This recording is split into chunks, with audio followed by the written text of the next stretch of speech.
نحمده ونصلي ونسلم على رسوله الكريم اما بعد اعوذ بالله من الشيطان الرجيم بسم الله الرحمن الرحيم ولا يقتلون النفس التي حرم الله الا بالحق قال النبي صلى الله عليه وسلم اول ما يقضى بين الناس يوم القيامة في الدماء او كما قال رسول الله صلی اللہ علیہ وسلم۔ اللہ جل جلالہ نے اپنے محبوب بندوں کی ایک مقام پر کچھ صفات بیان فرمائی،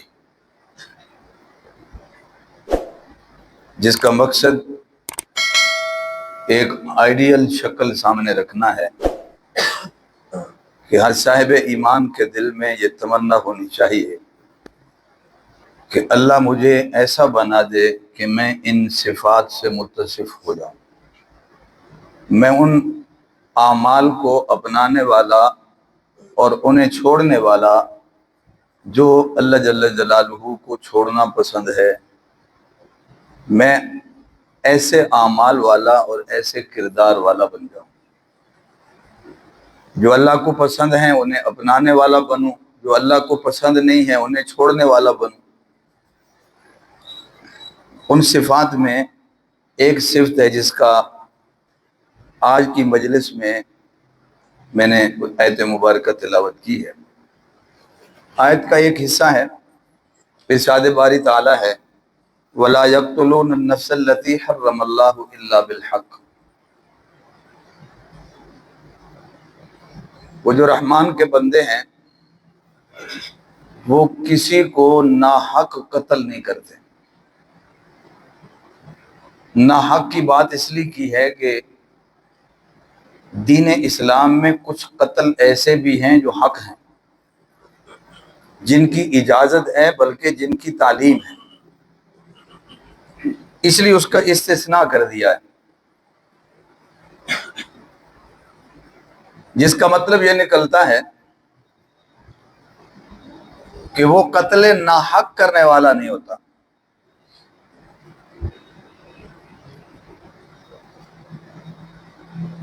معلوم ہوا کہ جو اللہ کا محبوب ہوگا وہ جہاں پر صبح و شام اللہ کو یاد کرنے والا ہوگا، اللہ کو پکارنے والا ہوگا، شرک سے بچنے والا ہوگا، آخرت کو یاد رکھنے والا ہوگا، عجز و انکساری کرنے والا ہوگا، فضول خرچی سے بچنے والا ہوگا، وہاں وہ قتل سے بھی بچنے والا ہوگا۔ اس لیے کہ یہ دو چیزیں آپس میں متضاد ہیں کہ ایک طرف اللہ کی بندگی ہو اور دوسری طرف قتل جیسی عادت ہو، قتل جیسا جرم اس کے دامن پر ہو، تو یہ دو چیزیں آپس میں جوڑ نہیں کھاتی۔ بندگی تو تقاضا یہ کرتی ہے کہ اس اللہ کے بندے کو اللہ کی مرضی کے بغیر جانور پہ چھری رکھنے کی اجازت نہیں ہے۔ جن جانوروں کو ذبح کرنے کی اجازت نہیں انہیں نہیں کر سکتا، جن کو کرنے کی اجازت ہے اللہ کے نام کے بغیر نہیں کر سکتا۔ تو جسے اتنی اجازت نہ ہو وہ کسی انسان کو کیسے قتل کر سکتا ہے؟ اللہ کی مرضی کے بغیر جسے ہم قتل ناحق کہہ رہے ہیں وہ کسی انسان کو کیسے قتل کر سکتا ہے؟ اس لیے اللہ جل جلالہ نے قرآن پاک میں اسی قتل کی قباحت کو یوں بھی بیان فرمایا ہے، من قتل نفسا بغیر نفس او فساد فی الارض فکأنما قتل الناس جميعا۔ اگر کسی نے کسی کو ناحق قتل کر دیا یا فساد کرتے ہوئے قتل کیا، فکأنما قتل الناس جميعا، سمجھ لو اس نے ایک انسان کو نہیں انسانیت کو قتل کر دیا۔ انسانیت کا قتل اس معنی میں ہے، انسانیت کا قتل اس معنی میں ہے کہ ایک انسان کا قتل جب آدمی کر لیتا ہے تو اصل میں اس کے دل سے انسانیت کا احترام نکل جاتا ہے. اس کے لیے جانور ذبح کرنا اور انسان ذبح کرنا برابر ہے. اس لیے اس میں یہ بات فرمائی فَكَأَنَّمَا قَتَلَ النَّاسَ جَمِيعًا. سمجھ لو اب اس کی جھجک اتر گئی ہے، پردہ ختم ہو گیا ہے، وہ جو ایک شرم اور حیاتی اور حجاب ہے وہ ختم ہو گیا ہے. وہ جو آدمیت کا احترام اس کے دل میں تھا، ایک انسان کا احترام تھا، وہ نکل گیا. اس لیے آپ دنیا میں دیکھتے ہیں جن لوگوں کے دلوں سے انسانیت کا احترام نکل جاتا ہے وہ پھر اجرتی قاتل بن جایا کرتے ہیں. ویسے قتل کرنے والے نہیں ملیں گے. جن کے دلوں سے انسانیت رخصت ہو گئی ہے وہی آپ کو دستیاب ملیں گے. ایک آدمی چاہتا ہے میرا دشمن راستے سے ہٹ جائے، اسے ماروں تو جائیداد میرے قبضے میں آئے، اسے ماروں تو مقدمہ میں جیت جاؤں، اسے ماروں تو الیکشن میں جیت جاؤں. مگر وہ ایک اندر جو حیا ہے وہ رکاوٹ ہے. تو شاید وہ اس کو وہی لوگ دستیاب ہوں گے جن لوگوں کا حجاب اتر چکا ہے، جن کی انسانیت رخصت ہو گئی ہے. وہ دشمن کی دشمنی کے باوجود ہاتھ رنگین نہیں کر سکتا. اور جس کا یہ حجاب اتر جائے سمجھ لو انسانیت رخصت ہو گئی. اب اس کے لیے 100 قتل کروا لیں، 1 کروا لیں، کوئی فرق نہیں. ایک آدمی کے لیے مرغی ذبح کرنا مشکل ہے، خون بہا نہیں سکتا، اور دوسری طرف آپ کے سامنے قصاب ہے، وہ کام یہی کرتا ہے، سارا دن یہی کرتا ہے، بلکہ سارا سال یہی کرتا ہے. اس کا مطلب ہے اللہ نے ایک جھجک رکھی ہے، ایک پردہ رکھا ہے. اسی کی بنیاد پر یہ بات فرمائی جا رہی ہے کہ ایک آدمی کا قتل سمجھ لو اب انسانیت کا قتل ہے، اب اس کے لیے دروازہ کھل گیا ہے.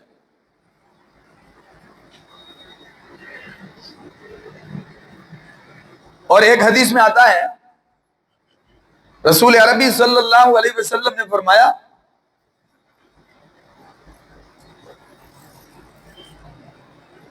کہ جس آدمی نے قتل کیا ہوگا نا، قاتل، کل قیامت کے دن وہ مقتول اپنے قاتل کا گریبان، ایک روایت میں آتا ہے اس کی پیشانی پکڑے ہوئے ہوگا، پیشانی کے بال، اور گریبان پہ ہاتھ ہوگا، اور وہ اسے پکڑ کر لائے گا حتیٰ کہ عرش کے نیچے تک پہنچ جائے گا، اور اس کی زبان پر ایک ہی بات ہوگی، یا اللہ اس نے مجھے قتل کیا، میری مدد فرما. اب آپ کا کیا خیال ہے، جس کی دستک عرش تک جا رہی ہے اس کی مدد نہیں ہوگی؟ آپ مقتول کی رسائی دیکھیں، اس کی اپروچ دیکھیں، اس کی سنوائی دیکھیں، کہاں تک اس کی بات سنی جا رہی ہے. اس لیے کہ قتل جرم چھوٹا نہیں ہے. اور یہ جو آیتیں میں نے پڑھی ہیں اس میں ابھی مومن مسلم کا اور کافر کا فرق نہیں ہے. اس لیے تو مطلق بات ہے کہ ایک انسان کا قتل بھی کیا ہے، جرم ہے.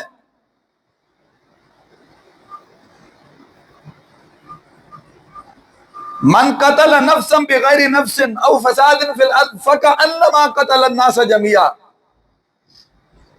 ایک آدمی کا قتل انسانیت کا قتل ہے، مومن کافر کی ابھی تقسیم ہی نہیں. نہ حق کوئی بھی ہو، مومن ہو کافر ہو، کسی کے قتل کی اجازت نہیں ہے. ایک حدیث میں آتا ہے رسول اللہ صلی اللہ علیہ وسلم نے فرمایا اگر کسی نے کسی ذمہ کو قتل کر دیا، رسالت امام صلی اللہ علیہ وسلم نے فرمایا کل قیامت کے دن اس کے خلاف مدعی میں بنوں گا.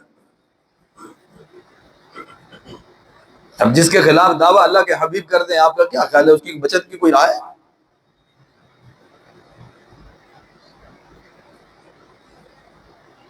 اور اگر غور کریں نا قرآن پاک کی آیات اور نبی علیہ السلام کی تعلیمات اور احادیث پر، تو یہ اس دور میں بات ہو رہی ہے جس دور کے متقی لوگ قدم اٹھاتے ہوئے چمٹی مارنے سے بھی گھبراتے تھے، مکھی مچھر مارنے سے پہلے بھی سوچتے تھے. پھر اتنی تعلیم کہ قتل جرم ہے، گناہ ہے، نافرمانی ہے. یہ اس لیے کہ ایسے معلوم ہوتا ہے نبی کریم صلی اللہ علیہ وسلم کو اندازہ تھا، اللہ جل جلالہ کی طرف سے آپ کو ایسے اشارات موجود تھے کہ آنے والے وقت میں یہ جرم بھی آسان ہو جائے گا، اس لیے اتنا زور ہے اس تعلیم پر۔ آپ اس کے بعد دیکھیں نا، اقتدار کے لیے لاکھوں قتل کیے گئے، لاکھوں، کروڑوں سر اتارے گئے صرف اپنے اقتدار کو دوام بخشنے کے لیے۔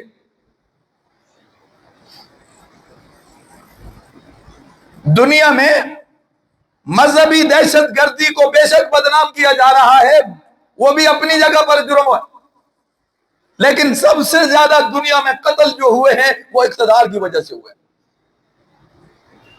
پہلے سلاطین اور ملوکیت کے زمانے کو دیکھیں، قریب قریب زمانوں کو دیکھیں، آپ کو پوری پوری صدی بھری نظر آئے گی قتلوں سے۔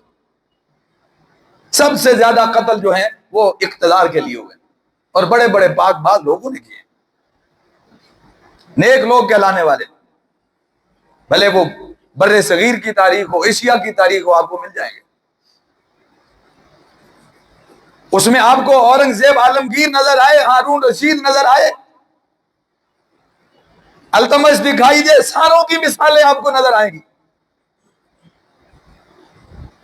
انہیں اچھوں کا نام میں نے اس لیے اشارہ کرنے کے لیے، ورنہ جن کا مقصد ہی اقتدار ہے انہوں نے تو پورے پورے خاندان ذبح کیے۔ نبی کریم صلی اللہ علیہ وسلم نے فرمایا 4 گناہ کبیرہ، یوں تو آپ نے بہت سارے گناہ کبیرہ گنوائے، اس پر علماء نے کتابیں لکھی، بعضوں نے اس کی تعداد 10، بعضوں نے اس کی تعداد 50، بعضوں نے اس کی تعداد 70، بعضوں نے اس کی تعداد 100 تک لکھی ہے۔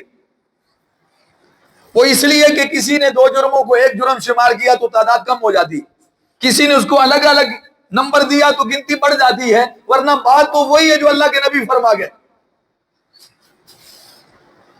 تو نبی علیہ السلام نے کسی حدیث میں 2 کا ذکر کیا، کسی میں 4 کا، کسی میں 6 کا، کسی میں 7 کا، مجموعی ملا کر پتہ چلتا ہے کہ یہ 70-100 کے قریب ہے۔ رسول اللہ صلی اللہ علیہ وسلم نے فرمایا الاشراک باللہ، اللہ کے ساتھ شریک کرنا، یہ گناہ کبیرہ، یہ بڑے گناہوں میں سے۔ حقوق الوالدین، والدین کی حق تلفی، یہ بڑے گناہوں میں سے ہے، اور قتل النفس، کسی آدمی کا قتل، یہ بھی بڑے گناہوں میں سے ہے۔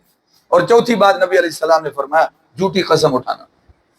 یہ وہ باتیں جن کو ہم معمولی سمجھتے ہیں، بہت سارے لوگ شرک کو جرم سمجھتے ہوں گے، والدین کی نافرمانی کو جرم نہیں سمجھتے، اور بہت سارے لوگ شرک کو اور والدین کی نافرمانی کو جرم سمجھتے ہوں گے، قتل کو جرم نہیں سمجھتے، اور بہت سارے لوگ ہوں گے وہ اس قتل کو بھی جرم سمجھتے ہوں گے، جھوٹی قسم کو معمولی سمجھتے ہیں۔ شرک سے بھی معاشرے میں فساد بڑھتا ہے، والدین کی حق تلفی سے بھی معاشرے میں فساد بڑھتا ہے، اور قتل سے بھی معاشرے میں فساد بڑھتا ہے، اور جھوٹی قسم اٹھانے سے بھی معاشرے میں فساد بڑھتا ہے۔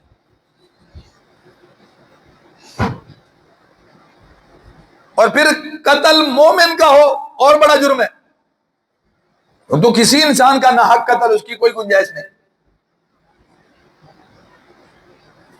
پھر قتل اگر مومن کا، مسلمان کا ہے، مسلمان کے ہاتھ سے مسلمان کا قتل ہے، یہ اس سے بھی بڑا جرم ہے۔ نبی کریم صلی اللہ علیہ وسلم نے فرمایا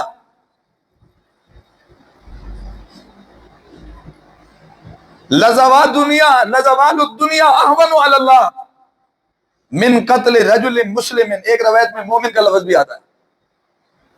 حضور علیہ الصلوۃ والسلام نے فرمایا اگر کسی مومن کے قتل میں ساری دنیا کے لوگ شریک ہوئے، اللہ کے لیے ساری دنیا کو تباہ کرنا آسان ہے، لیکن مومن کا قتل اللہ کو گوارا نہیں ہے، مسلمان کا قتل اللہ کو گوارا نہیں۔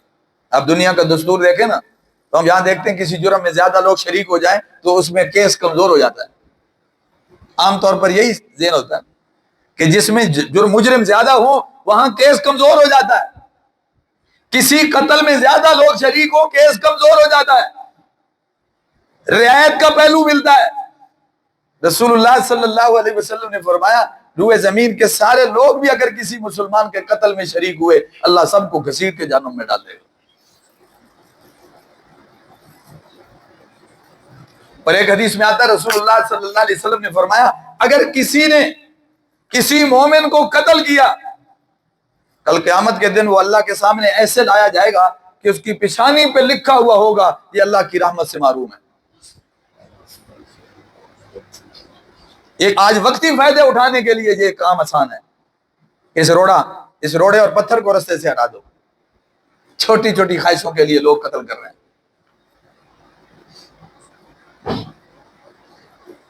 کسی جاندار کو انسان کو بچے کو، چاہے وہ ماں کے پیٹ میں ہے یا پیٹ سے باہر ہے، اس کا قتل جرم ہے۔ جب اس میں روح پڑ چکی ہے، زندگی مل چکی ہے، اب اس کا قتل شمار ہوگا۔ پہلے لوگ بچہ پیدا ہونے کے بعد بچی دیکھ کے زندہ درگور کرتے تھے، ہم نے اسے پیدائش کا حق بھی چھین لیا، ہم نے اسے پیدائش کا حق بھی چھین لیا۔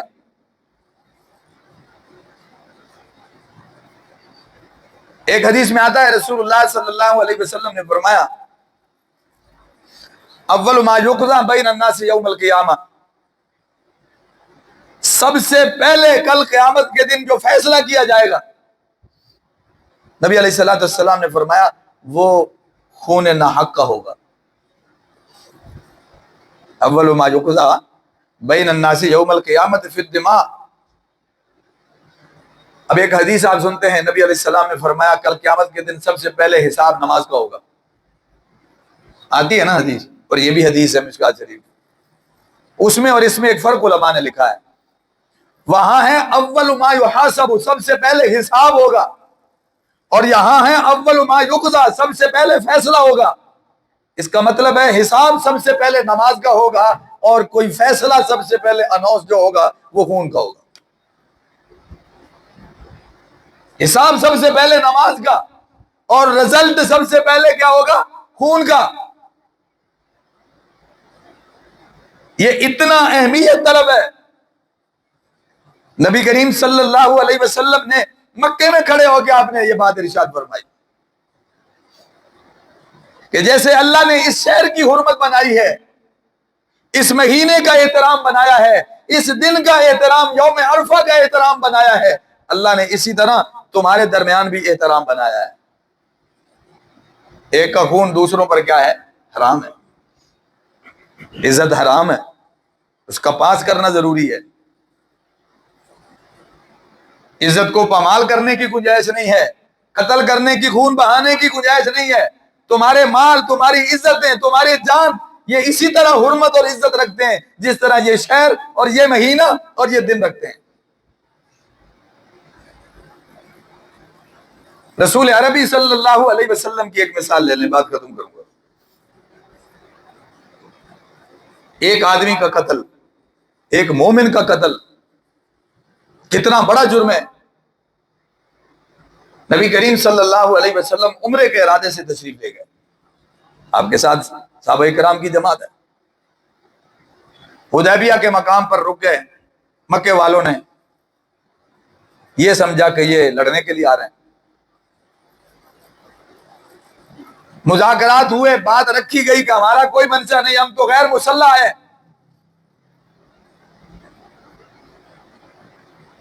اب اسی دوران ایک بات اور آ جاتی، نبی علیہ السلام معاہدہ کر رہے ہیں، آپ کا فیصلہ ہے کہ ہم معاہدہ کر کے صلح صفائی سے بات کر لیتے ہیں، اگر یہ اس بات پر متفق ہیں کہ اگلے سال عمرہ کر لیں تو ہم خالی واپس چلے جائیں گے، اگلے سال عمرہ کر لیں گے، چلو معاہدے کے مطابق اگلے سال تو یہ پابند ہو گئے، اللہ کرے گا اگلا سال بھی آ جائے گا۔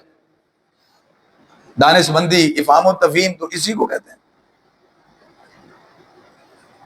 حالانکہ صحابہ کرام نے پوچھا نبی علیہ السلام سے، اللہ کے نبی آپ نے تو خواب دیکھا تھا کہ میں تمہارے ساتھ طواف کر رہا ہوں، آپ کہہ رہے ہیں کہ واپس جانا ہے۔ نبی علیہ السلام نے فرمایا اللہ نے مجھے دکھایا تو ہے، لیکن اس کا وقت کا تعین تو نہیں ہے، وہ اگلے سال بھی تعبیر پوری ہو سکتی ہے۔ پھر صحابہ کرام جذباتی بھی ہیں، واپس جانے کے لیے ابھی ذہنی طور پہ تیار نہیں ہیں،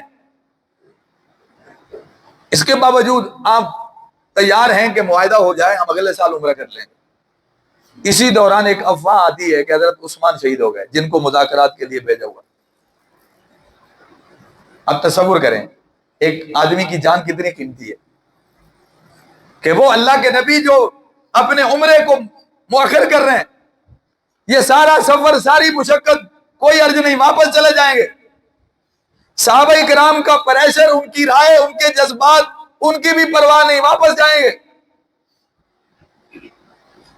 اسی دوران جب یہ اطلاع مل گئی کہ عثمان کو کیا کر دیا گیا، شہید کر دیا گیا، تو رسول اللہ صلی اللہ علیہ وسلم نے فرمایا میرے ہاتھ میں بیعت کرو، اب ہم عثمان کا بدلہ لے کے واپس جائیں۔ قیمت بتائی ہے کہ ایک مومن کی قیمت کتنی ہے، اس کی اہمیت کتنی ہے۔ جو نبی لڑنے کے لیے بھی تیار نہیں ہے، غیر مسلح ہے، واپس جانے کو تیار ہیں، فرمایا عثمان کا بدلہ لے کے جائیں گے۔ یہی وہ بیعت ہے جسے بیعت رضوان کہا گیا ہے۔ یہی وہ جگہ ہے جہاں پہ درخت کے نیچے بیعت ہوئی، اور جہاں پہ اللہ جل جلالہ نے فرمایا کہ تمہارے ہاتھوں کے اوپر میرا بھی ہاتھ بیعت میں شامل ہے،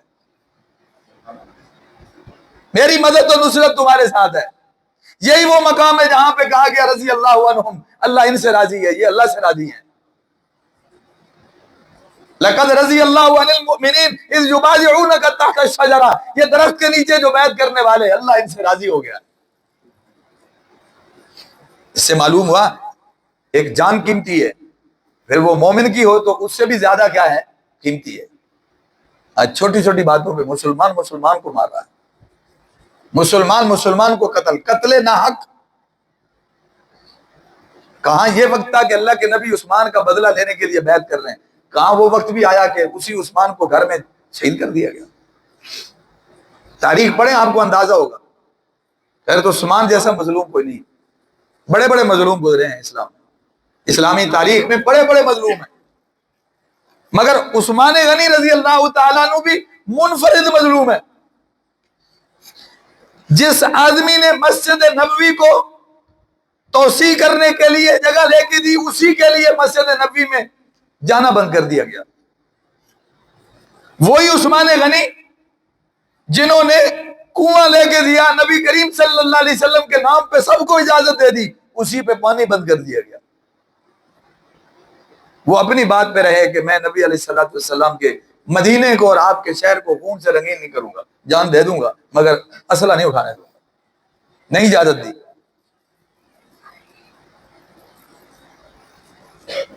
تو اس بات پہ غور فرمائیے گا کہ تقوی اور پرہیزگاری کا یہ مطلب نہیں ہے کہ نماز پڑھیں بس کافی ہے، تسبیحات اور ذکر اذکار کر لیں کافی ہے، آدمی باشرہ ہو جائے، باوقار ہو جائے، یہ کافی ہے۔ اگر اس کے ہاتھ خون سے رنگین ہیں تو وہ متقی نہیں ہو سکتا، اگر اس کے ہاتھ قتل ناحق سے رنگین ہیں تو وہ پرہیزگار نہیں ہو سکتا، اس کی بخشش نہیں ہے، ماں سوائے اس کے کہ اللہ نے وارثوں کو اجازت دی ہے، وہ معاف کریں تو، یا اللہ معاف کرے تو، یا کل قیامت کے دن فیصلہ ہو تو۔ اس لیے اب تو ویسے ہی دہشت گردی کا زمانہ ہے، چھوٹی چھوٹی باتوں پہ ایک آدمی، ہم تو کہتے ہیں نا مذہبی دہشت، سیاسی دہشت گردی بھی ہو رہی ہے، قومی دہشت گردی بھی ہو رہی ہے، اقتصادی دہشت گردی بھی ہو رہی ہے، یعنی کاروبار کی وجہ سے قتل، خاندان کی وجہ سے قتل، مقدموں کی وجہ سے قتل، سیاسی پارٹی اور کینڈیڈیٹ اور الیکشن کی وجہ سے قتل، مذہب کی وجہ سے قتل، ذاتی تعصب اور دشمنی کی وجہ سے اور حسد کی وجہ سے قتل۔ چھوٹی چھوٹی باتوں پہ اتنا بڑا جرم، تھوڑی دیر کے لیے تسکین ہو جائے گی لیکن اگلی منزل بہت مشکل ہے۔ نوح علیہ الصلوۃ والسلام نے اللہ سے دعا کی، رب لا تذر علی الارض من الکافرین دیارا، یا اللہ تو نے کہا تھا نا کہ جب آپ مایوس ہو جائیں قوم سے کہ یہ اب ایمان لانے والے نہیں ہیں، ان کی شرارتیں بڑھ گئی ہیں، تو دعا کرنا میں فیصلہ کر دوں گا۔ اور دعا کیا کی، رب لا تذر علی الارض من الکافرین دیارا، یا اللہ ایک بھی زمین پہ چلتا پھرتا نہ چھوڑ۔ تو علماء مفسرین ایک واقعہ لکھا ہے، اللہ نے نوح علیہ السلام سے فرمایا مٹی کے کچھ برتن بناؤ، انہوں نے کچھ برتن بنائے، پھر فرمایا انہیں توڑ دو، کہ اللہ خود ہی تو نے کہا بناؤ اور اس کے بعد خود ہی کہہ رہے ہیں توڑ دو۔ فرمایا فرق ہے نا، اپنے ہاتھ سے بنائے کو توڑنا آسان تو نہیں، ضابطہ ہے، چونکہ وہ کافر ہیں اور تیرے ساتھ وعدہ ہے کہ جب یہ ان کی شرارتیں بڑھ جائیں گی تو ان کو ملیا میٹ کر دوں گا، مدد کروں گا اپنے رسولوں کی، ورنہ اپنے ہاتھوں کے بنائے ہوئے کو توڑنا آسان تو نہیں ہوتا. تو اللہ جل جلالہ نے انسان کو اپنے ہاتھوں سے بنایا. کیسے اجازت دے گا تم اسے قتل کر دو؟ جیسے انسان کو اپنے وجود پر اختیار نہیں ہے کہ وہ اپنی انگلی کاٹے، پورا کاٹے، خودکشی کرے، اسے کیا اجازت ہے وہ دوسرے کو مارے؟ جسے اس کے نام کے بغیر بکری ذبح کرنے کی اجازت نہیں ہے، اسے کیا حق ہے کہ وہ انسان کو ذبح کرے؟ اس لیے خدا را پہلے تو انسانیت کا احترام پہچانے، پھر اس کے بعد ایک مسلمان کا احترام، پھر اس کے بعد اپنے وطن کا، اپنے ملک کا، پھر اس کے بعد اگر وہ کوئی ذمہ داری پر ہے تو اور زیادہ قابل قدر ہے. اگر کوئی عالم دین ہے، دین کا خدمتگار ہے، یا محافظ ہے، یا کسی ذمہ داری پر ہے، کوئی خدمت سر انجام دے رہا ہے، اور زیادہ قابل احترام ہے. اللہ سے دعا ہے اللہ سمجھ نصیب فرمائے، اللہ عمل کی توفیق عطا فرمائے. وآخر